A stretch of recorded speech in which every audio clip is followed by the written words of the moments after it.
I wouldn't stop with just putting the furniture in the room, but I'd want to put their possessions in the furniture, so that when Sissy, as Holly Sargis, was opening drawers, she would find little things that she'd collected. You thought I was acting in those scenes. I was just reacting to what was around me. And the things that he left for Holly really helped me understand that she had one foot firmly planted in childhood. Having that kind of passion in doing something together, I think, sort of bonded us. That creative process that we were experiencing at the time was, made for a fertile, romantic situation. And we all knew that a romance was blossoming when one night we were shooting the scene in the Cadillac where we're out in the desert dancing in the headlights of the car.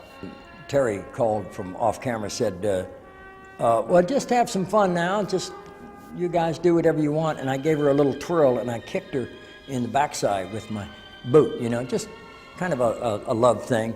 But Jack took offense to it and he came into the frame. And we all knew at that point that there was something very serious going on with these two people. And it's lasted 30 years, so God bless them. Yeah, when Sissy and I met, I don't think either of us suspected that we would be together 30 years later. But when you're working on a film, at least on that film, the rest of the world didn't exist. Gosh, I like your house. I don't know if viewers realize it or not, but Terrence Malick appears in the film in one scene with me. He comes to the door of the rich man's house and talks to Martin. And he played that part because the actor that was supposed to play the part didn't show up. And I love playing it with him. I just love cracking him up, because every time I open the door, I'd say, hi. He'd start laughing. Hi. And he always said to me, he said, no, I'm going to reshoot that scene with another actor from your point of view. I had to shoot it at that time because we were losing that location. And I said, I will never, ever reshoot that scene again with anyone. And it was the only contentious thing we had between us in 30 years.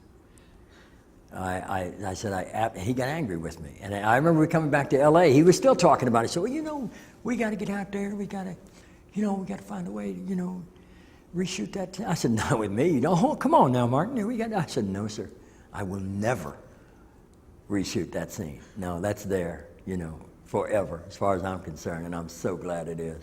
But he's also in the black and white documentary sequence. We cut to a guy in a trench coat, and he's just pointing at something, and that's Terry.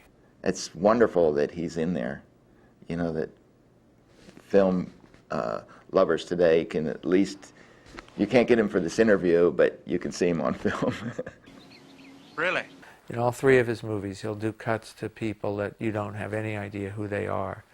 And it's just to show you that it's this sense of life continuing on. Towards the very end of the movie, Martin and Sissy have been taken away in a plane. The plane hasn't taken off yet, but it has taxied away from where it was on the tarmac.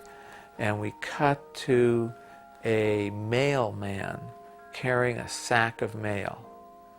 And the point of that shot was to show you someone that in the midst of this chaos or tragedy, life is going on in other places, and that this guy carrying this sack of mail has no idea that there is this wanted killer on this plane that he's walking past.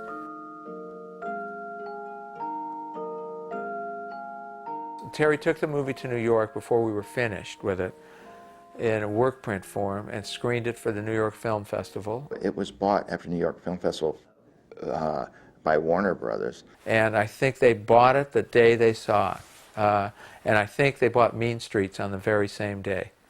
It was a great day for all of us.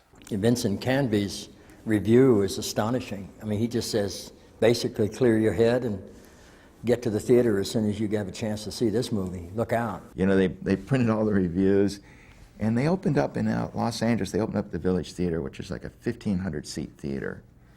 Now, at that time, Sissy wasn't known, Martin wasn't known, and Terry wasn't known. I had a very distorted idea of this film's greatness from the get-go, which was, naive on my part. And, when it came out, I remember thinking, oh my God, there's going to be a stampede to the theater. And that did not happen.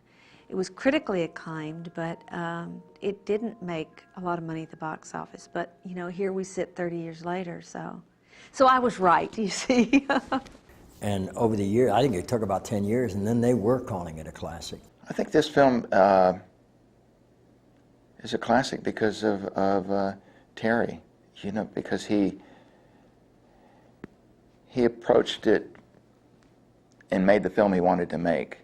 It wasn't, he was trying to make a film for a market, or he was trying to make a film that people wanted him to make, but he was able to make the film that he wanted to make. I think that as an artist, if you're able to do your work without compromise, that you have a better chance of it standing the test of time. I learned everything important that I ever learned about making movies. I learned on that film. It changed my life. I mean, I approach films differently, I am so deeply and personally indebted to him. Everything I know about editing I learned on Terry's first two movies, Badlands and Days of Heaven. I've worked with Terry on all of his films, which is 3, and Terry, to me, is sort of maintained his own integrity. He's very humble. He's just very humble. I mean, he probably thinks that all these brilliant films he's made have been purely accidental. I don't know, but I didn't know Terry was going to wait 20 years between some of his films.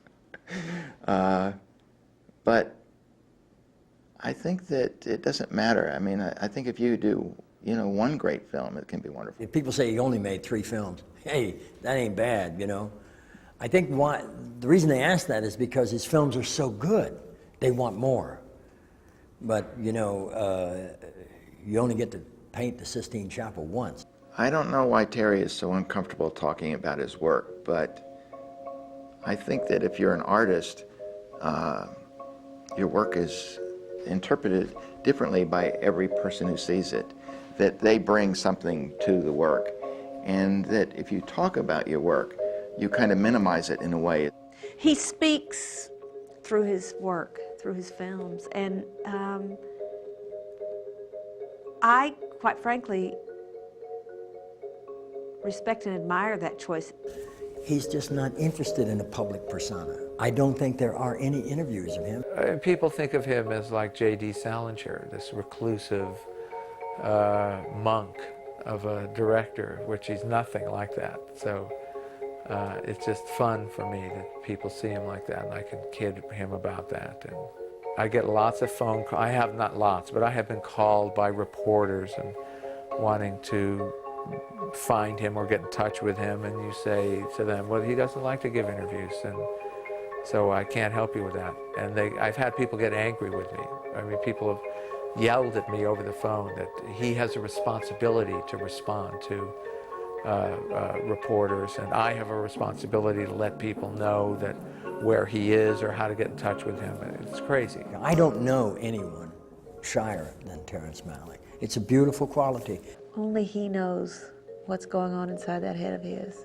I mean, Terry today, we're beginning to work on another picture, and he keeps saying, I want to do it like Badlands. So he talks about Badlands, and I know he has fond memories of it, and he can't remember any of the hardships. But I go, well, aren't we getting too old to be eating bologna sandwiches and staying up all night? But he's not.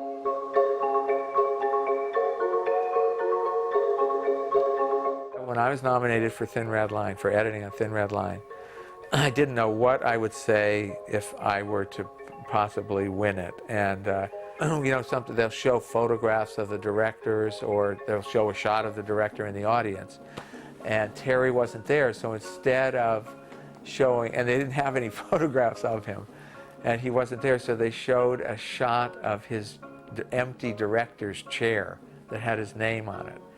So, which I immediately thought, oh, of course, I know exactly what I'll say if I win. I would go up and accept the award and say, I'd love to thank Terry Malick, but I've never met him.